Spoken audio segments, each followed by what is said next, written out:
Olá amigos, bem-vindos a esse vídeo da Solare Palau. Hoje nós vamos falar sobre um tema que impacta fortemente na vida útil das máquinas e equipamentos, mais especificamente dos ventiladores, que é a proteção contra corrosão. A proteção contra a corrosão, então, pode ser obtida de várias maneiras, de acordo com o ambiente onde o ventilador será instalado ou de acordo com o tipo de fluido que o ventilador vai operar. Ou seja, a corrosão pode ser colocada para o equipamento ou a partir de um ambiente agressivo, o ambiente onde a máquina vai estar instalada, ou a partir do fluido que vai estar operando dentro da máquina. Então, a corrosão pode partir dessas duas fontes.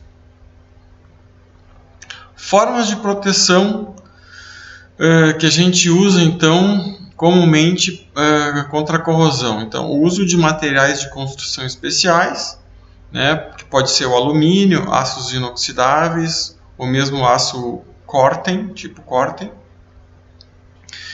E uma outra forma que seriam os revestimentos, que no caso nós vamos abordar a galvanização e a pintura.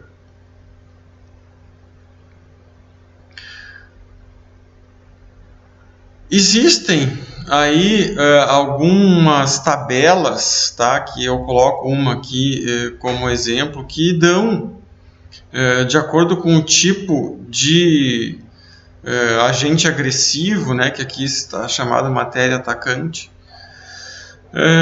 qual é a resistência para alguns tipos de materiais. Então, aqui a gente pode ver que isso está classificado de letras A até D, sendo a que o material que confere uma proteção muito boa, e o D, aquele material que oferece uma proteção muito ruim, ou seja, não ofereceria proteção nenhuma, certo?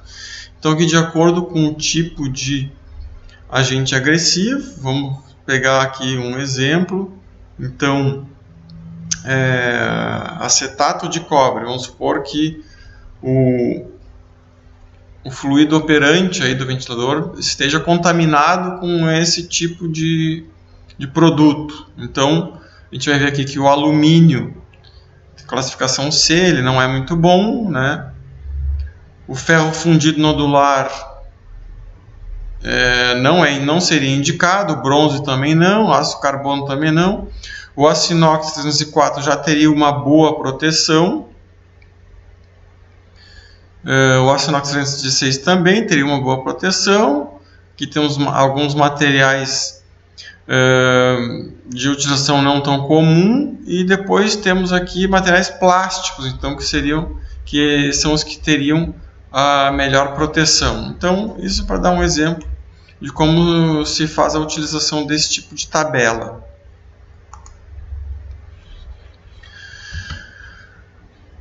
Vamos começar falando então na parte dos revestimentos sobre galvanização eletrolítica.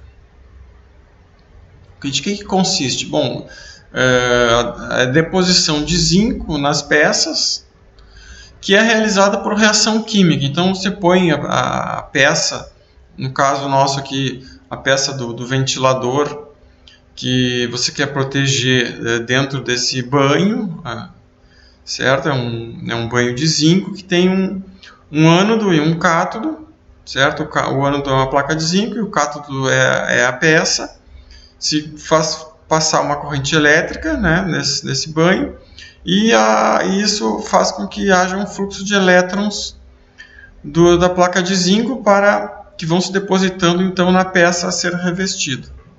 Então, de acordo com o tempo que essa peça ficar nesse banho, vai se depositando o zinco e vai formando uma camada de determinada espessura. Então, conforme o tempo que fica, maior a espessura. Claro que isso tem um limite, Isso normalmente é usado para peças pequenas, certo? Não é um processo assim, entre o tipo de galvanização, não é o que dá a melhor proteção, mas é um processo bem prático, bem econômico, tá? Então é bastante usado, principalmente para peças pequenas, né? E extremamente comum para elementos roscados, né? Tipo os parafusos, porcas, arruelas. Então aqui a gente pode ver também que esse banho, recebendo alguns aditivos, ele pode dar uma cor diferente para as peças, né? Então, se é possível fazer a galvanização eletrolítica colocando esses aditivos que vão fazer a peça ficar com uma cor negra, ou com a cor amarela, ou com uma cor mais metálica. Então, aí existem vários tipos de aditivos que podem ser colocados para conferir à peça uma cor diferente e até algumas propriedades diferentes. Depois nós temos a galvanização a quente ou a galvanização a fogo, que a deposição de zinco é realizada por imersão das peças num banho de zinco. Então ali tem o zinco, né, em alta temperatura, né, e a peça é depositada nesses tanques. Aqui já vocês podem ver que isso já é aplicado em peças de maior tamanho, né? Um exemplo bem comum do uso desse tratamento são para essas torres que são usadas para transmissão de energia. Também é muito usado em zonas litorâneas, né, para proteger contra a maresia, é bastante eficiente, então a galvanização a fogo, mas é um método mais caro, né, em relação à galvanização eletrolítica, e que não dá um acabamento tão bom, dá uma ótima proteção, mas um acabamento não tão bonito, certo? Depois a gente vai ver a foto aí de uma peça para vocês poderem conferir a respeito do acabamento. Aqui também, conforme o tempo que a peça fica aí no banho, ela vai adquirindo mais espessura, né, no revestimento, mas claro que isso também tem um limite, inclusive por motivos estéticos, que a peça pode ficar com umas incrustações, pode ficar com umas aglomerações assim, de zinco, então também isso tem que ser tomado cuidado, inclusive em relação à geometria das peças, né, para não acumular material, então tem que ser feito com bastante cuidado. Aqui a gente tem a foto então do ventilador, que a gente pode ver ali uma aparência, né, com umas rajadas assim, às vezes algum tipo de pequeno escorrimento também pode ser notado, tá? Mas é absolutamente normal nesse tipo de tratamento. Ainda sobre galvanização, a gente pode trabalhar com a chapa galvanizada já vinda da usina siderúrgica dessa forma, né? Então elas já são compradas, assim, as usinas já aplicam essa proteção lá no seu processo produtivo e elas têm um acabamento já bastante bom, né? Muito usado em equipamentos que ficam ao tempo aí, em zonas rurais. Nós usamos bastante aqui para os ventiladores que a gente vende para a área agrícola, para os silos, secadores não, para silos e para armazéns. Depois nós temos o tratamento, a pintura, né? Um outro tipo de revestimento. Além da galvanização, podemos aplicar pintura. O que é básico aí, que é importante para um bom processo de pintura, é um bom tratamento de superfície, né, para que a pintura fique com uma boa aderência na peça. E os tratamentos mais comuns aí para uma boa pintura é o jato de granalha, que faz uma excelente superfície aí de ancoragem, retirando todas as impurezas e a oleosidade das peças. antes da pintura, e também os banhos químicos de decapantes e fosfatizantes podem ser usados para preparar as peças para fazer um bom sistema de pintura. Passando para a pintura, nós temos dois tipos. Temos a pintura a pó e temos a pintura líquida.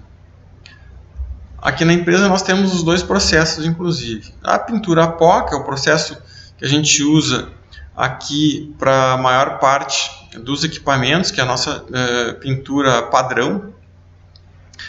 A tinta em pó é depositada nas peças de forma eletrostática, né? Ou seja, a tinta recebe uma carga elétrica que é oposta àquela carga que é induzida na peça, que fica pendurada dentro da cabine de pintura. Então, o negativo atrai o positivo, a tinta se deposita na peça, certo? E após essa deposição da tinta, as peças vão para um forno, que então faz a cura dessa tinta. O forno normalmente atinge aí temperaturas de até 250 graus centígrados. Deve ficar por um determinado tempo lá até que a tinta esteja totalmente curada. Depois nós temos a pintura líquida, que é um método mais tradicional, que utiliza pistolas, certo, para a deposição da tinta. Então a cura pode ser feita em estufa, ou mesmo pode ser feita ao tempo, né, dependendo da umidade, né, dependendo da temperatura. É um processo mais flexível, certo, porque ele permite que a gente consiga atingir espessuras mais altas, uma vez que a gente vai depositando várias demãos de tinta na peça. Também permite que se use tipos de tinta especiais, né? Então é um processo bastante usado, certo, e bastante eficiente aí para a proteção contra a corrosão. Aqui a gente tem uma foto de um ventilador pintado, como é que fica a aparência dele. É uma aparência bem bonita, bem interessante, né, para aspectos estéticos, assim. É mais bonito que a peça galvanizada sem pintura que a gente viu antes, né. E eu vou falar um pouquinho agora dos tipos de sistemas de pintura que são possíveis aplicar, então, nas peças para diferentes ambientes, diferentes graus de agressividade aí com relação à corrosão. Então, vamos falar aqui sobre os sistemas de pintura alquídicos, que são os sistemas mais comuns, né, normalmente utilizados para os equipamentos que vão ficar em ambientes abrigados, de baixa agressividade, tá? Eles atingem espessuras aí de 60 a 150 microns, conseguem proteger aí a peça para temperaturas de até 100 graus centígrados, tá? Então não dá para usar com altas temperaturas, né? Quando o ventilador vai trabalhar com gases muito quentes, por exemplo. Forma uma película robusta, flexível, brilhante, resistente ao contato com óleos minerais, graxas, eventuais respingos de gasolina. Então é uma tinta muito boa, mas para uma situação, um ambiente assim mais controlado. Depois nós temos o sistema de pintura epóxi, que forma uma película mais dura, tá? Brilhante, mais brilhante inclusive que o alquídico, muito resistente à abrasão, justamente por ter a película dura. Resiste à água, álcools, soluções salinas, gasolina, óleo diesel, óleo de motor, né? Então ambientes industriais assim, esse sistema é bem eficiente. Resiste ao calor seco até 90 graus centígrados e 180 graus em picos. Então esse aqui já aguenta um pouco mais de temperatura, tá? Não é recomendado para contato com soluções ácidas. Pode ser usado, é bem recomendado para ambientes marinhos e consegue atingir aí espessuras entre 120 e 350 microns. É um sistema bastante usado pela Petrobras, que tem alguns sistemas de pintura padronizados desenvolvidos por eles e que utilizam esse tipo de sistema, né, que é chamado de epóxi. Bom, se o equipamento vai trabalhar com gases em alta temperatura, existem então esses sistemas para alta temperatura, tá, que conseguem proteger aí as peças quando o fluido operante do ventilador atinge aí até 315 ou até 400 graus centígrados. Então, a gente também disponibiliza para os clientes esse tipo de pintura para temperaturas altas. Depois nós também oferecemos sistemas de pintura para superfícies galvanizadas. Então, se o cliente não deseja um acabamento melhor do que aquele proporcionado pela galvanização, então a gente pode fazer uma pintura em cima da peça galvanizada, mas isso exige a aplicação de uma base de aderência, que eu comento aqui, que é uma tinta Primer Epoxy Isocianato, que vai fazer a ancoragem depois do acabamento que vai ser colocado na peça, porque a superfície galvanizada ela é muito lisa, então se você aplicar a tinta, o acabamento diretamente, ele não vai dar aderência e vai acabar descolando da peça. Então é necessário aplicar essa base de aderência antes do acabamento. Já se a gente vai fazer uma pintura a pó em cima da superfície galvanizada, aí já não precisa dessa base de aderência. A pintura a pó já consegue fazer a proteção, porque é curado em forno, né, sem essa base. Esse sistema, né, de pintura sobre a superfície galvanizada é uma das nossas recomendações aí para zonas litorâneas, que tem grande agressividade aí por causa da maresia. Então a gente tem os sistemas de pintura padronizados, que eu vou mostrar aqui rapidamente para vocês, certo? Então nós temos aqui o sistema 01, 02, 03, que são sistemas alquídicos, cada um com a sua espessura, com a sua aplicação, né? Temos aqui depois, a partir do sistema 20, 21, 22, que são sistemas epóxi, né? Variando a espessura aí entre 120 até 350 microns no sistema 22, certo? Então, aqui a gente tem também os sistemas para alta temperatura, que é o 40, 41, 42, e os sistemas para sobregalvanizado, que é o 50, 51, 52. Então, esses são os sistemas padronizados da SP Brasil, né, seguindo aqueles sistemas que eu comentei lá na apresentação. Voltando à apresentação aqui, para finalizar, eu queria colocar alguma coisa sobre o sistema de cores, né? Existem dois sistemas de cores padronizados. Um é o sistema RAL, que é um sistema de definição de cores que foi feito na Alemanha a partir de uma tabela, né, de 40 tonalidades de cores diferentes. E então essa paleta aí de cores do sistema RAL é usado em uma infinidade de aplicações na indústria, ou mesmo nas artes gráficas, sistemas digital. Então é um sistema bem popular. E também é bastante usado o sistema Munsell, tá? Que é um sistema então mais relacionado com os Estados Unidos. Então o RAL seria um sistema mais europeu, o Munsell um sistema mais americano, tá? Que tem um catálogo de cores bastante preciso em relação às tonalidades, e que é o padrão que a gente adota aqui na empresa, que a nossa cor standard é o cinza N6.5. Muito obrigado pela atenção de todos, pelo interesse no nosso conteúdo. Nos vemos no próximo vídeo. Por enquanto, era isso que eu tinha para dizer sobre proteção contra corrosão.